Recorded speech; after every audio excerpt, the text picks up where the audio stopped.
Hey guys, we are doing lesson 19 for Wit and Wisdom. So let's get started. All right.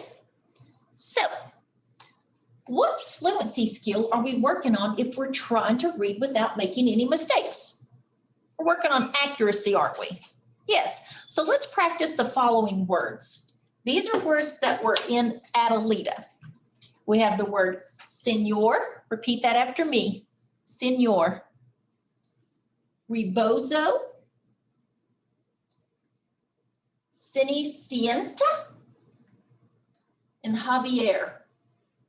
Now, senor is a Mr., like a gentleman.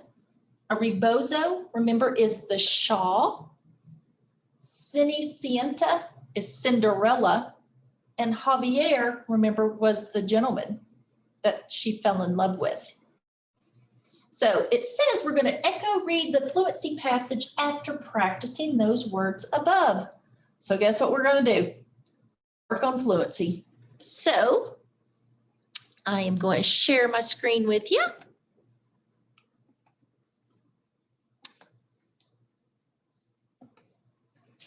All right, so let me make this a little bit fluency. All right. Yes, ladies, I remember you, but it's another that I'm looking for. There's no one else here. Yes, there is. Are you looking for me, senor? There was Adelita, standing at the top of the stairs in her mother's dress and rebozo. My Cenicienta. Javier asked Adelita to marry him. We shall live happily ever after. And they did. All right, so let's stop sharing there and go back to our slides. All right, our focus question is, why do people admire Adelita and Pear Blossom? Our content framing, what does a deeper exploration of the characters reveal in Adelita? So what were we able to reveal or infer about Ella after studying her actions in previous lessons? Do you remember? That Ella, she was very hardworking. We were able to know that she was kind and that she loved her stepsisters and stepmom, even though they were cruel to her. All right, so today we're going to work on Adelita's traits, and we're going to read some pages and write down the action and the traits. All right. Now I'm going to write it up here. You don't need to write it down, okay? So I'm going to look at page 6 and page 7. Let me get my book.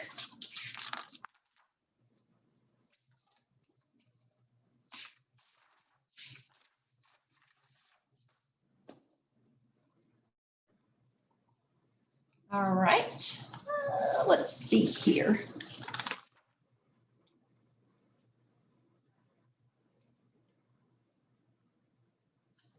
Then suddenly, her father died from an illness and everything changed. Poor Adelita was an orphan. Donna McKellar had always been jealous of Adelita. Now she no longer had to hide it. She moved Adelita from her beautiful bedroom to a small room in the attic. No longer did Adelita have new dresses. She had to wear hand-me-downs. Worst of all, Valentina and Dulce were mean and hateful to her. So what action there do we have? We know that she was not truly liked by her stepmom, right? Her stepmother favored her stepsisters. Her stepmom favored her stepsisters. So I'm going to write that up here.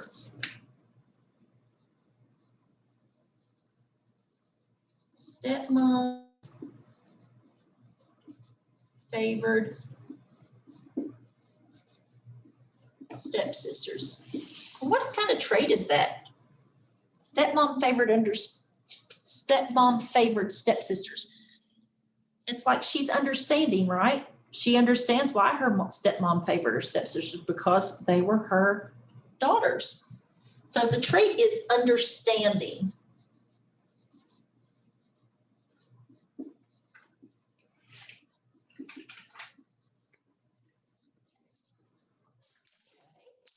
Let's look at the next page, 9 and 10. Adelita began spending all of her time in the kitchen with Esperanza. She helped her with the meals. She listened to stories about her father as a boy and her mother as a young bride. Because she knew that Esperanza loved her, Adelita's heart stayed as warm as the fire in the hearth. So what's her action there? She helps Esperanza cook, doesn't she?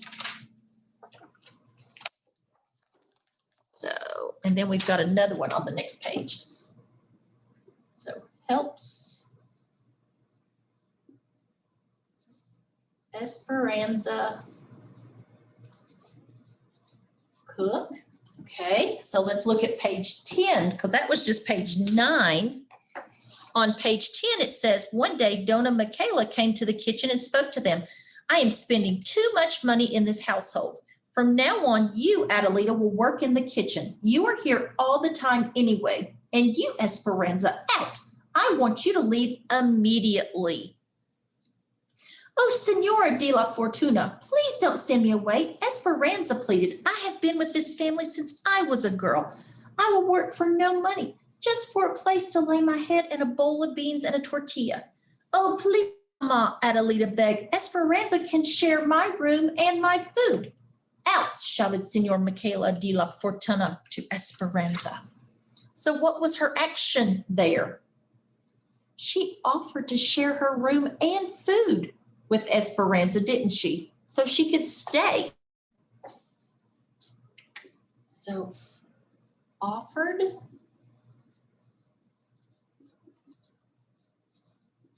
to share her room and food. So what kind of trait is that? You think it's generous and kind? Yeah. Or helpful?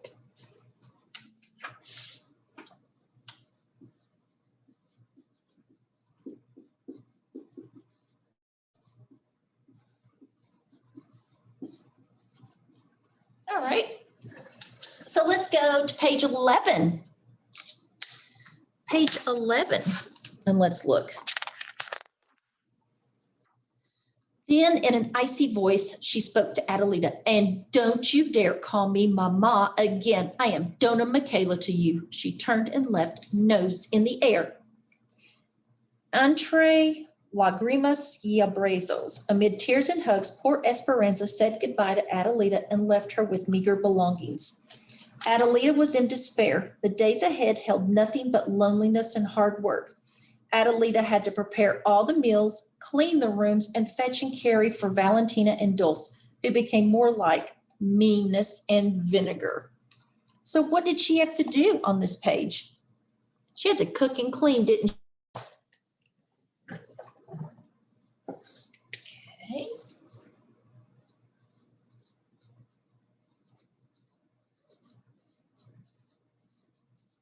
Okay, let's look at 14 now.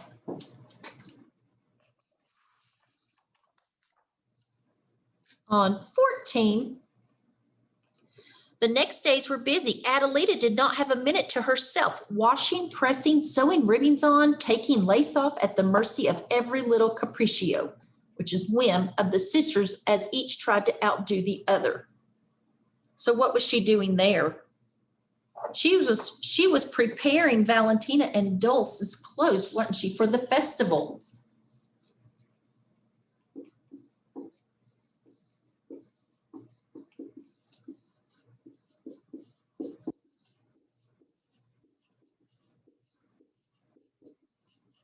I'm going to put it as stepsisters because I do not have enough room to write the sisters' names. Okay, so she was preparing clothes for stepsisters there.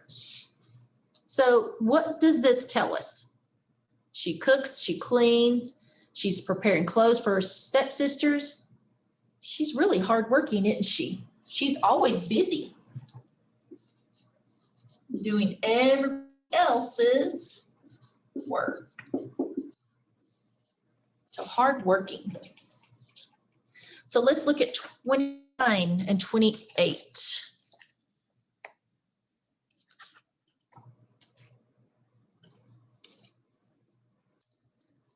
Let's see here. In her sweetness, Adelita invited Senor Michaela de la Fortuna Mercado and her daughters Valentina and Dulce to the wedding. Of course, Esperanza was there too. She was going to take care of Javier and Adelita, just as she had done before. So, there. She invited her stepmom and stepsisters to her wedding, didn't she? Yeah. So, invited her stepmom and stepsisters to the wedding. Okay, so what kind of trait would that be? If she invited him, she must have forgave him, huh? Yeah, she forgave him for being cruel to her. So she's a forgiving person. So her traits right here show that she's understanding, she's generous, kind and helpful, she's hardworking and forgiving, right? Yes. Okay, so trait, that's what we were just talking about. The traits. Okay, so let me erase.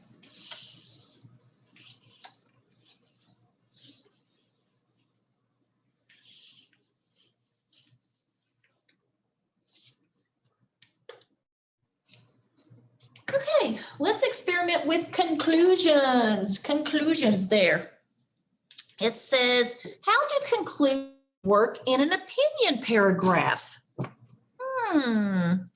How do they work in an opinion paragraph? Well, conclusions tie up all loose ends, don't they? They just restate what your topic is. So what's the purpose of a conclusion in an opinion paragraph? Well, a conclusion ends the opinion paragraph. It lets the reader know the paragraph is complete, but it also reinforces the opinion. We will add a conclusion to another writer's opinion paragraph. The writer was asked, which illustration in the story Adelita taught you?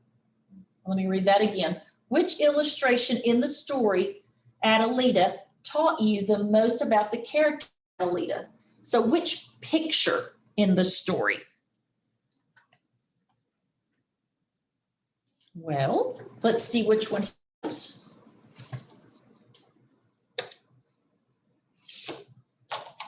He chose page 11.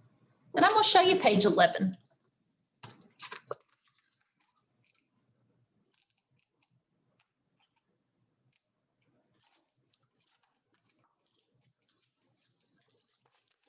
Okay, this is page 11. You've got Esperanza in one window leaving. Her stepsister's over at the other door watching her, and she's in there working hard in the kitchen, isn't she? Yeah, so this is the page they chose. And it says,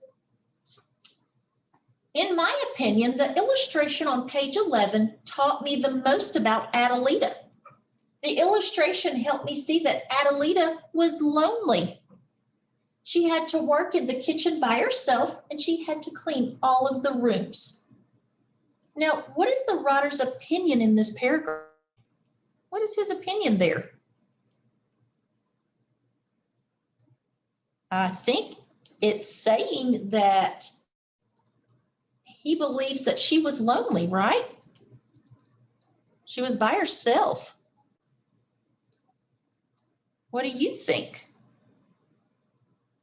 In that picture, if you look at the picture, she is there by herself, isn't she? Because Esperanza's gone and the stepsisters are not around. She is all by herself. So he makes a good point, doesn't he? Okay. Well, what reason does the reader give to support his opinion? So we've got to go back into this story. What reasons does he give that show she's lonely? Well, it says she had to work in the kitchen by herself. Yeah, she did have to work by herself, didn't she? That does say she's lonely. She had to clean all of the rooms. Does that support that she was lonely? Maybe. Maybe not. It just depends. Okay.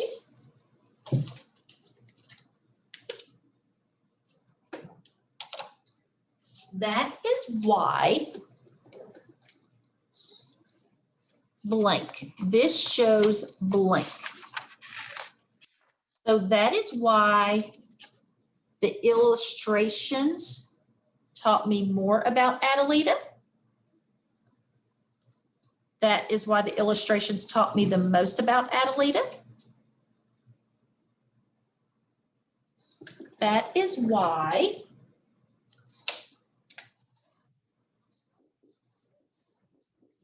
illustrations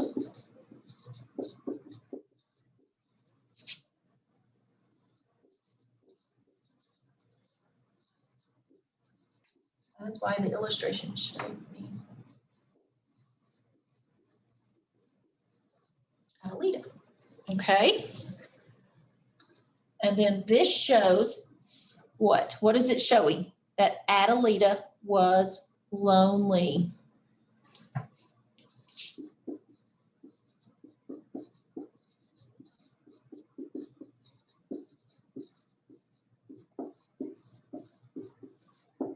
Okay, so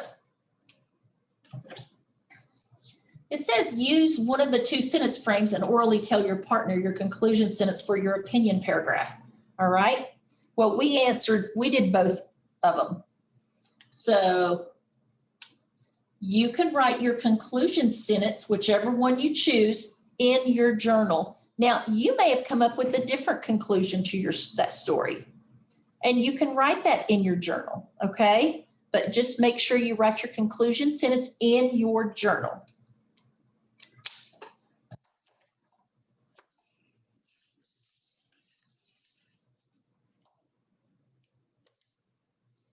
All right, so what does a deeper exploration of the characters reveal in Adelita? What is one of the traits we learned about Adelita today? We learned she's hardworking. She's a lot like Cinderella, isn't she? And Ella in Cinderella Bigfoot. Yeah, a lot of our stories go back and they carry about the same traits, don't they? The main characters. So our deeper exploration was us finding out more about Adelita's traits and her actions. So it wants us to work on our fluency homework again. So let's do this one more time. I'm going to share my screen with you. Let's look at our fluency. All right, fluency. Yes, ladies, I remember you, but it's another that I'm looking for. There's no one else here. Yes, there is. Are you looking for me, senor? There was Adelita standing at the top of the stairs in her mother's dress and rebozo. My Cenicienta. Javier asked Adelita to marry him. We shall live happily ever after. And they did. All right. So I'm going to stop sharing and let's get back onto our screen up here. So we did our fluency check-in. Now let's look at our deep dive. Let's look at our deep dive here. Our deep dive is using indefinite pronouns. We're talking indefinite pronouns here. So we've got blank wore a beautiful dress that belonged to blank mother. Blank wife became very ill after Adelita was born. Blank heart was filled with love for Adelita. Now, let's think about this. What pronouns could you put in those sentences? Who wore a beautiful dress that belonged to blank mother? She.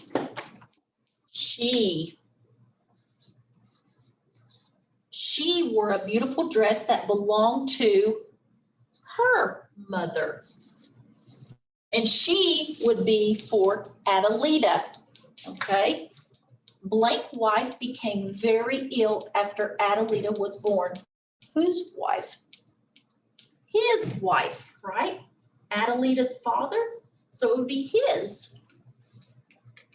The last one, blank heart was filled with love for Adelita. We know it was Javier, but what could we put in place of Javier? His. His heart was filled with love for Adelita. Okay. So how do I use indefinite pronouns in a sentence? We replace the noun with a pronoun, don't we? Pronouns can take the place of the person, the place, or a thing. And so that's what we're working on doing. The noun is not there, so we just put the pronoun in. So blank wants to win the prize. What would you put there? You could put he or she, right? He wants to win the prize. I'll put the he. I know that book is blank in this room. I know that book is blank in this room. What could we put there? I know that book is, what would go there myself? A pronoun? I know that book is, I think it's supposed to be in his. No. I know that book yeah, there's no pronoun that would go there. is Blank in this room. Let's just skip that one. All right, we're gonna mark it out because I don't know. It's supposed to be in I his know. or her room or their room. That's what I'm thinking, I but think they messed it up. I think that's, yeah. Is there blank who can help you? Is there anyone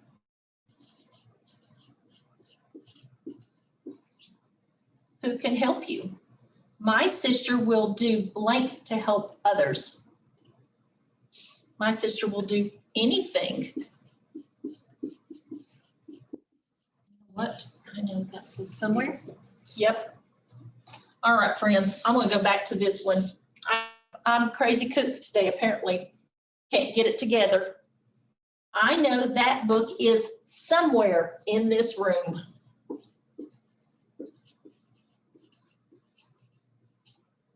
All right. So now what I want us to do is we're going to look at handout 19B. All right, 19B.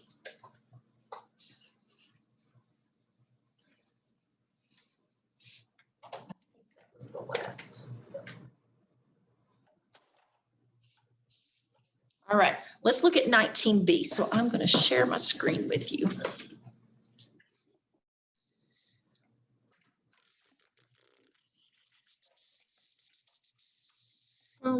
Let's see here. Let me get rid of this bar. And let me see, 19B. All right. So on this here, it says directions. Write the correct indefinite pronoun to complete the sentence. And you've got the indefinite pronoun at the end of the sentence. You choose which one goes in the blank, okay? That's all you are going to do, or do those couple of sentences. So there's 4 sentences there that you need to choose the correct pronoun to go in the blank, okay? All right. So I'm escape and stop sharing again. All right, guys, that is the end of this lesson with a little glitch in there. I will see you back here tomorrow. Bye, friends.